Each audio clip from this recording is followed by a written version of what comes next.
మీ business ఏదైనా మీ ఊర్లో promotion చేయాలంటే అది సుమన్ టీవీతోనే సాధ్యం. ఇప్పుడే సంప్రదించండి. గొల్లపల్లి గ్రామంలో ట్రక్కును బైక్ ఢీకొట్టింది. సో అక్కడికక్కడే ఊరడి మహేష్ స్పాట్ లో చనిపోవడం అయితే జరిగింది. సో అతనైతే ఇప్పుడు ఇక్కడికి గవర్నమెంట్ హాస్పిటల్కి అయితే తీసుకొచ్చారు. సో ఇక్కడ వారి కుటుంబ సభ్యులు కూడా ఉన్నారు కాబట్టి అసలు ఏం జరిగింది, ప్రమాదానికి గల కారణాలు ఏంటి అని చెప్పేసి ఇక్కడ వారి కుటుంబ సభ్యులు ఉన్నారు కాబట్టి మరికొన్ని వివరాలు వారిని అడిగి తెలుసుకునే ప్రయత్నం అయితే చేద్దాం.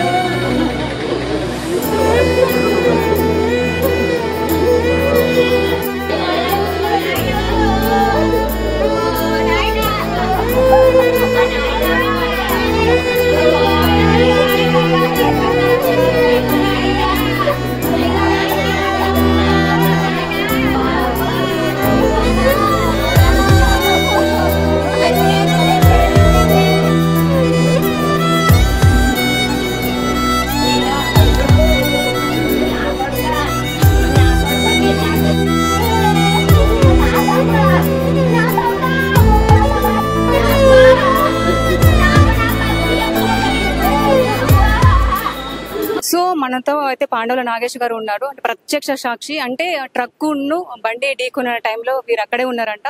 సో ఒకసారి వీరిని కూడా అడిగి తెలుసుకుందాం అసలు ఏమైంది, మరి ప్రాబ్లం అంటే బైక్ అతనిది అంటే మిస్టేక్ ఉందా, లేకపోతే ట్రక్ అతనిది మిస్టేక్ ఉందా, మరి ఏంటి అని చెప్పేసి ఒకసారి వారిని అడిగి తెలుసుకుందాం. సో చెప్పండి సార్. అయితే మేము నేను పాండవుల నాగేష్ వెంకటాపూర్ గ్రామస్తుని.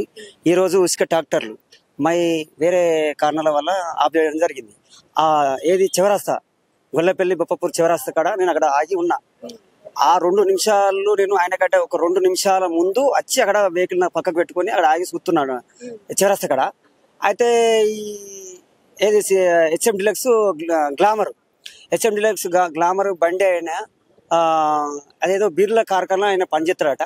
నాకు తెలియదు ఎక్కువ, కానీ మా దోస్త్ అన్నట్టు అయినా నాలుడు అని చెప్పిన తర్వాత నాకు తెలిసింది. ఆయన క్రాస్ చేసిండు. ఇది ఓవర్ స్పీడ్ గా ట్రక్ అనేది ముందర అక్కడ కామారెడ్డి నుండి ఈ ట్రక్ వస్తుంది. ఈ ఎల్లారెడ్డిపేట నుంచి ఈ హెచ్ఎం డిలక్స్ ఈయనే వస్తుండు. ఆల్రెడీ టర్న్ అయి ఉన్నాడు. టర్న్ అయ్యి ఇట్లా కొంచెం ముందర పోతుండు. ఫస్ట్ ఏం కొట్టిందంటే ఆ ముందట దాన్ని ఏమంటారు, కేబిన్ అంటారా, ఆ కేబిన్ ఫస్ట్ కొట్టేసిండు. కొట్టిన తర్వాత అప్పుడు మనిషి చనిపోలేడు. ఈ టైర్ కింద పడ్డప్పుడు మనిషి చనిపోయాడు. విషయం కాదు, ఓవర్ స్పీడ్ ఉంది బండి బాగా. అది బ్రేక్ కొట్టినా కూడా బాగా ఓవర్ స్పీడ్ ఉంది. అది మినిమము 70 స్పీడ్ ఉంది. అది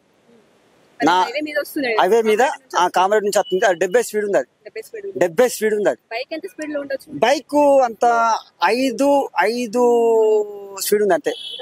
అది అట్లా స్మూత్ మలిగింది. మూల మళ్ళినాక ముందర కొట్టిండు. ఫస్ట్ కేబిన్ తోటి కొట్టేసిండు. కేబిన్ తోటి కొట్టేసినాక ఆయన పానం పోలేదు. టైర్ కింద పడ్డప్పుడు తలకాయ స్పాటు తక్కువ అన్నది.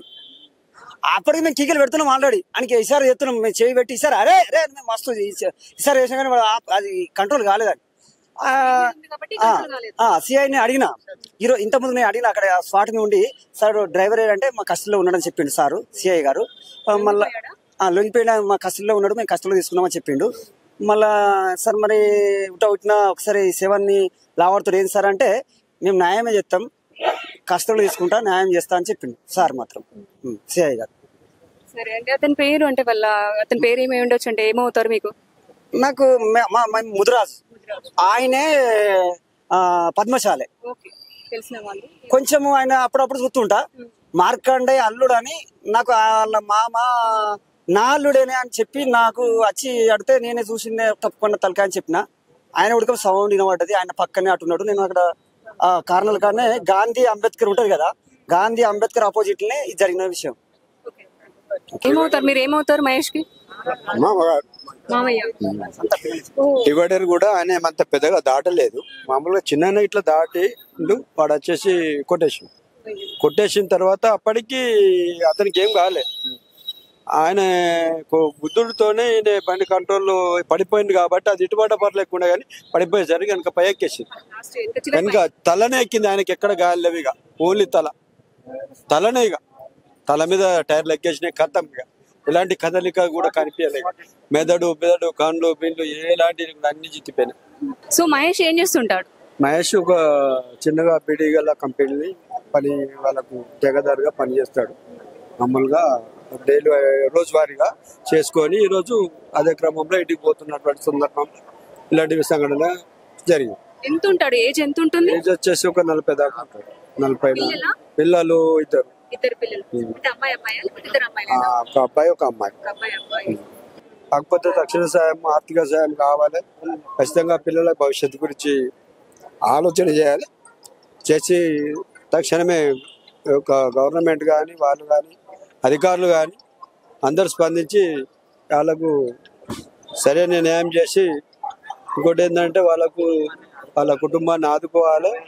ఇంకోటి పోతే వాళ్ళకు నష్టపరిహారం కూడా ఏదైనా వాళ్ళ జీవనం గురించి కానీ పిల్లల గురించి కానీ ఖచ్చితమైనటువంటి సాయం చేయాల్సినటువంటి అవసరం ఉన్నది. వాళ్ళది అంటే గొల్లపల్లి గ్రామమేనా మహేష్ వాళ్ళది? మహేష్ వాళ్ళది గొల్లపల్లి గ్రామము, ఎల్లాడిపేట మండలం. ఉరడి మహేష్ అయితే తను చనిపోయాడు, ఇక్కడికి తీసుకొచ్చారు. సో మనం అది కూడా చూసాము. సో వారి కుటుంబ సభ్యులతో కూడా మనం మాట్లాడడం జరిగింది. ట్రక్కుదే తప్పు, ట్రక్కు చాలా స్పీడ్ తో ఉంది. ఇతను ఆల్రెడీ క్రాస్ చేశాడు, మా అబ్బాయిది అయితే ఏం తప్పు లేదు అని చెప్పేసి అయితే వీళ్ళు అయితే మనతో అనడం అయితే జరిగింది.